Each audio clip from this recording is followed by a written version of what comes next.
मेरी माँ भंडार भर दे। अगर इस गुप्तरे के अंतर्गत शिवलिंग है नहीं है तो किसी अपने घर के गमले में बगीचे में 2 पार्थिव लिंग का निर्माण करें। 2 पार्थिव लिंग, उसमें एक शिव जी का स्मरण करें और एक में माता पार्वती जी का स्मरण। देवादिदेव महादेव के 2 स्वरूप 2 लिंग प्रकट कर एक पर 9 पुष्प लाल और एक पर श्वेत पुष्प 5 समर्पित करें। बाबा की आराधना करें, घी का दीप लगाएं, पूजन करें और बाद में उन शिवलिंग को और उन पुष्पों को विसर्जन करें। किसी भी नदी में, तालाब में, बावड़ी में, अगर वहां नहीं विसर्जन कर सकते हैं तो किसी वृक्ष के नीचे उनका विसर्जन कर दो। अभी नवरात्रि चल रहा है, दुर्गा सप्तशती का पाठ आप लोग कर रहे होंगे। कौन कौन कर रहा है जरा हाथ उठाओ तो। आप लोग कर रहे हैं, बहुत अच्छी बात है। अगर आप नहीं कर रहे होगे तो ब्राह्मण दुर्गा सप्तशती का पाठ कर रहे होंगे। उस दुर्गा सप्तशती के पाठ में एक एक जगह पर, एक एक स्थान पर देवी का स्थान बताया है। आप लोग अगर सुने होंगे, पढ़े होंगे तो उसमें बताया गया है, हे मैया मेरे इस अंग की रक्षा करो, हे भवानी मेरे इस अंग की रक्षा करो, हे माँ मेरे इस अंग की रक्षा करो, हे भवानी मेरे इस अंग की रक्षा करिए, हे माँ आप मेरे नैनों की रक्षा करिए, हे माँ आप मेरी श्रवण शक्ति की रक्षा करिए, हे माँ आप मेरी जिह्वा की रक्षा करिए, हे माँ आप मेरी जंघा की रक्षा करिए। आया कि नहीं आया? जब दुर्गा सप्तशती में एक एक स्थान का महत्व आया है कि इस जगह पर ये देवी का स्मरण करेंगे तो माँ मेरी कल्याण करेगी, माता मेरा उद्धार करेगी। बस उसी भाव में, उसी स्थान को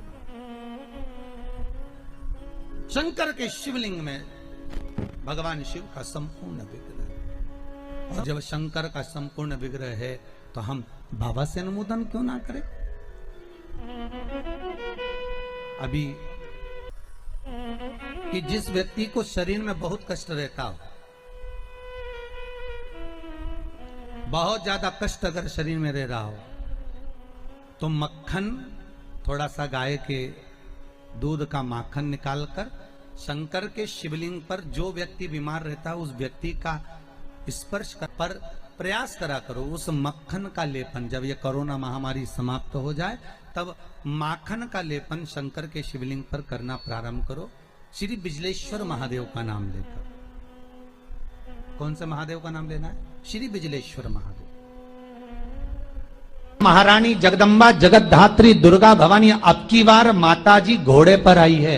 तो घोड़े पर जो देवी जी आती है वो समृद्धि को देने वाली आती है, लक्ष्मी की वृद्धि करने वाली आती है। जैसी घोड़े की रफ्तार होती है उस रफ्तार से लक्ष्मी घर में आती है। तो ये मत सोचना कि कोरोना महामारी ने हमको नीचे गिरा दिया या कोरोना महामारी ने रोक दिया, कमाई के स्रोत रोक दिए, धन रोक दिया। चिंता मत करना, मेरी माँ जगत जननी दुर्गा भवानी अब की बार घोड़े पर आई है। साल भर में इतना धन दे देगी कि आपने पीछे के 4 साल में नहीं कमाया होगा, इतनी मेरी माँ भंडार भर देगी। उस कलश पर आम के पल्लव शिव का वर है। किसका वर है ये? शंकर का।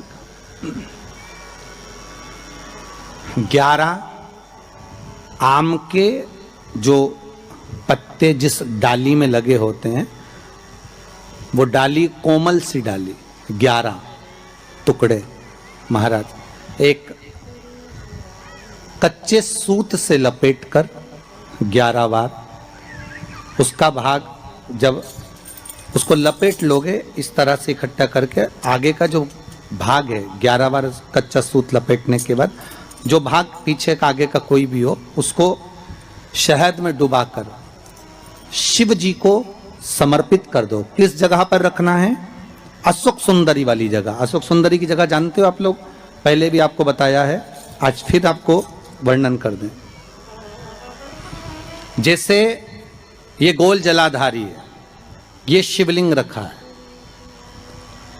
ये 2 जहां से पानी बह रहा है बाबा के चरणारविंद, राइट में श्री गणेश जी का स्थान, लेफ्ट में कार्तिकेय का स्थान, बीच में अशोक सुंदरी की जगह। शंकर भगवान की 6 लड़कियां हैं। भगवान शंकर के 13 बच्चे, 13 बच्चों में से 6 लड़कियां उस 6 लड़कियों में से एक लड़की का स्थान, भगवान शंकर की एक बेटी का स्थान, अशोक सुंदरी का स्थान सामने है। पद्म पुराण में स्पष्ट किया ये स्थान अशोक सुंदरी का।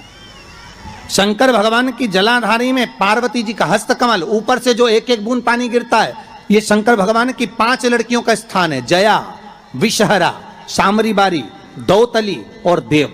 शंकर भगवान की 5 लड़कियां भगवान शंकर के मस्तक पे जल की धार गिरा रही हैं।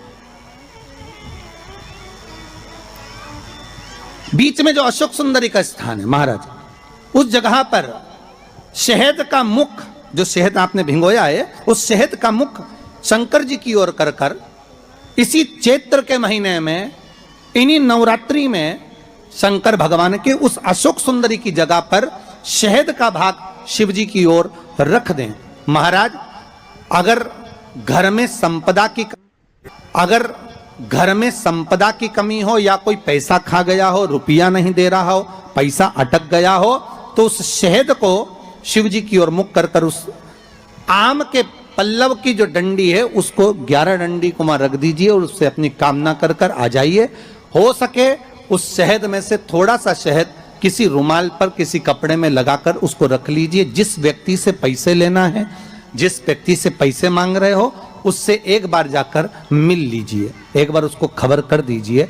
बाबा चाहेगा भोलेनाथ तो नवरात्रि में ही पैसा वापिस आ जाएगा, अगर शिव कृपा कर दे। ये बाबा की करुणा।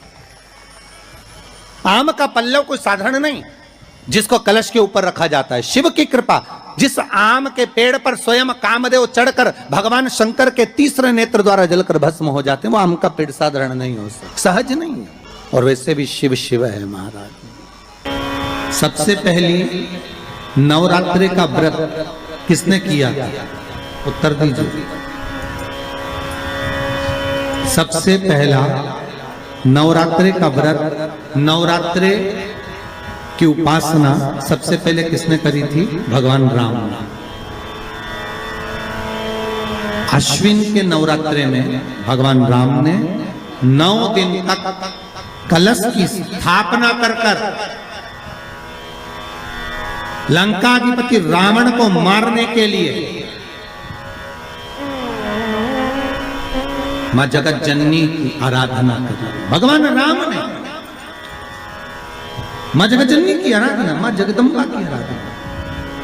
और कहते हैं मेरे राम ने प्रतिदिन मां आद्यशक्ति को निमंत्रण दिया और मां जगत जननी से विनती निवेदन कर कर कहा कि आपको प्रतिदिन आना पड़ेगा। इसलिए देवी भागवत में लिखा है कि नवरात्रि में एक दिन, जैसे प्रतिपदा है, पहला दिन है तो 1 कन्या का पूजन करो, द्वितीया है तो 2 कन्या का पूजन करो, तृतीया है तो 3 कन्या का पूजन करो, चतुर्थी है तो 4 कन्या का पूजन करो, पंचमी है 5 कन्या का पूजन करो, छठ है 6 कन्या का पूजन करो, सप्तमी है 7 कन्या का पूजन करो, अष्टमी है 8 कन्या का पूजन करो, नवमी है, जम के बोलो, 9 कन्याओं का पूजन करो।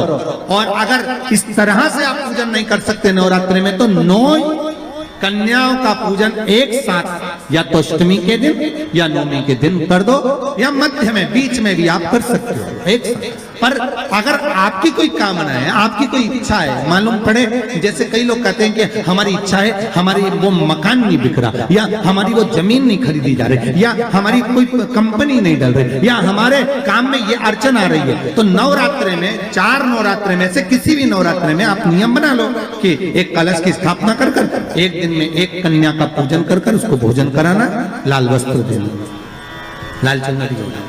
दूसरे दिन में 2 कन्याओं का पूजन कर कर लाल वस्त्र ओढ़ाना, लाल चुनरी देना। तीसरे दिन में 3, चौथे दिन में 4, 5वें दिन में 5, ऐसे 7-9 दिन तक एक कन्याओं के क्रम को बढ़ाते बढ़ाते बढ़ाते बढ़ाते आप उस पूजन का विधान प्रबल कर सकते।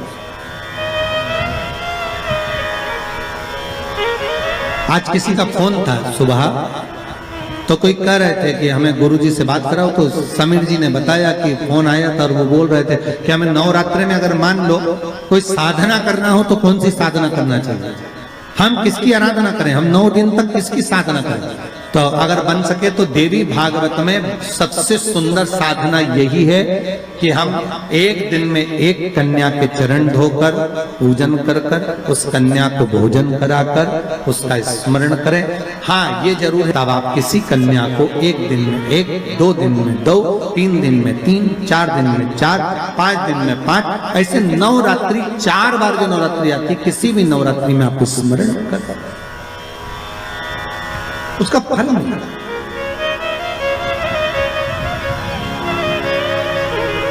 उसका फल होगा।